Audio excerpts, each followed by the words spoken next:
Okay, Mr. Ford, you're next, but we better check your fluids to make sure you can run right and you're thirsty enough to run. I'd like to drive you out, but I'm not going to get anywhere. So let's check your fluids there, sweetie.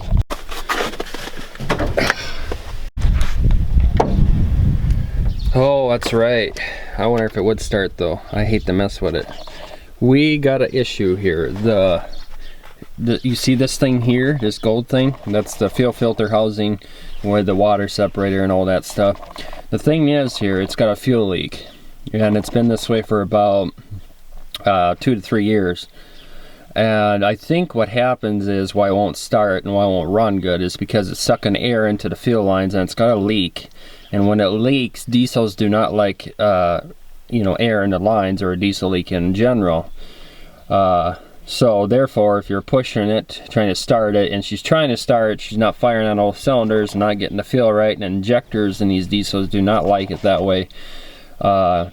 So that's why I think it's not starting. I don't know if I should even mess with it today, to be honest. But we'll just try it once. If it doesn't fire the first time or second time, I do not want to mess with it anymore, because I know for a fact that this thing needs to be replaced. It's probably cracked somewhere into the thing, so we need to, that needs attention. Glow plugs are working, the controller is working, everything else is working. We just put a, what do you call them, crank position sensor, or yeah, I think that's what went out on this thing, and that burnt out that last starter. If you've seen my videos probably a year ago in November, I replaced the starter. I recorded taking the starter out, I should say. And we put a brand new starter in here because we cranked on it too much. It was original starter, and the bearings and the field magnets were cooked on that old starter. And I think we still got it up the shop there. I'll show you what the starter looks like. But they put a Denso starter in this time, or some different kind of starter.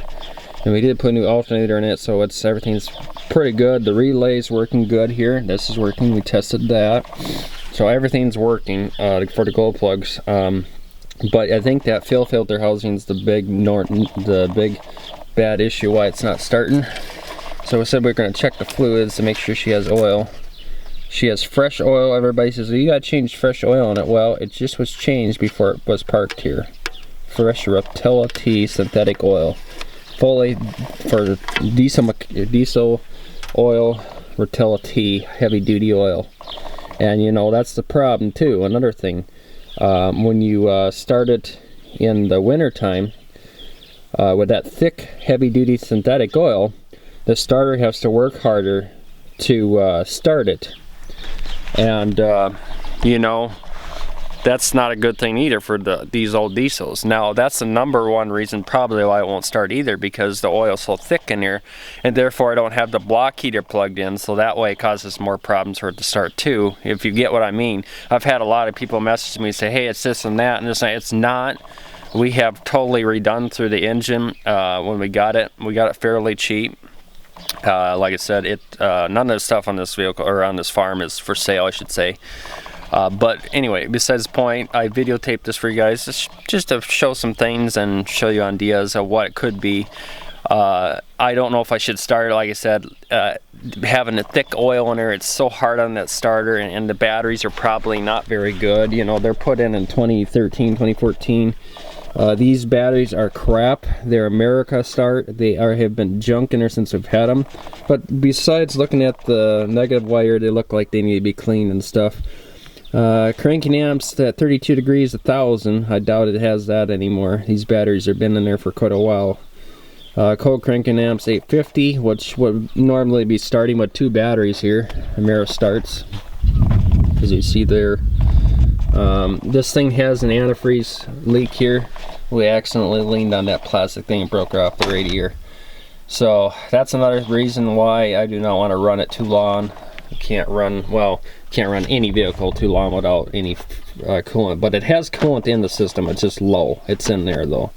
It just leaks out from above that point. So yes, the transmission on this one, the first gear is out. We towed a big trailer with it, with bales, and we tore first gear out on it and killed it. So it was smoking. So the transmission, the first gear don't work too good. It slips, but other gears work perfect. So we don't tow any heavy things with it anymore, because we just Well, we shouldn't have pushed it that hard to begin with. That was probably not smart. Shouldn't listen to other people that did that. So, but anyway, let's get on and see if she'll start here.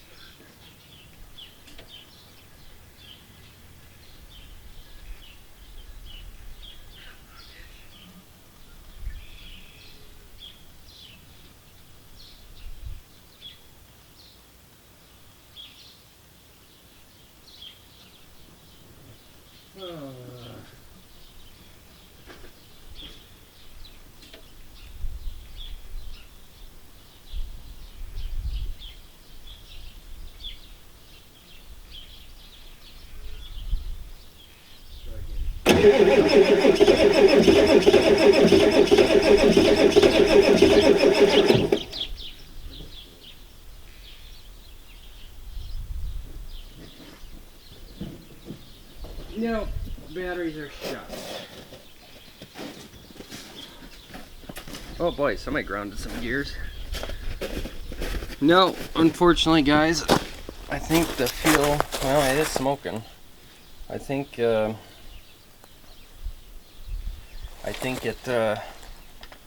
hit somebody message on the phone. Yes, well, that's what I suspected. The batteries aren't powerful enough to start it. Make sure the ends are good. They're cold. That's good. But what happens is when you try to start these diesels like that with a thick oil, they do not want to fire because it takes a lot more power to crank because it's thick oil.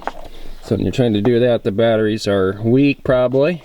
The ends are probably not getting enough grounded connection to start it. Therefore, the fuel has got a leak problem, causing it not to fire in all cylinders. The glow plugs are working. I tested them. And this battery may be bad. That might be good. That battery might be good. You never know. But it's a brand new starter.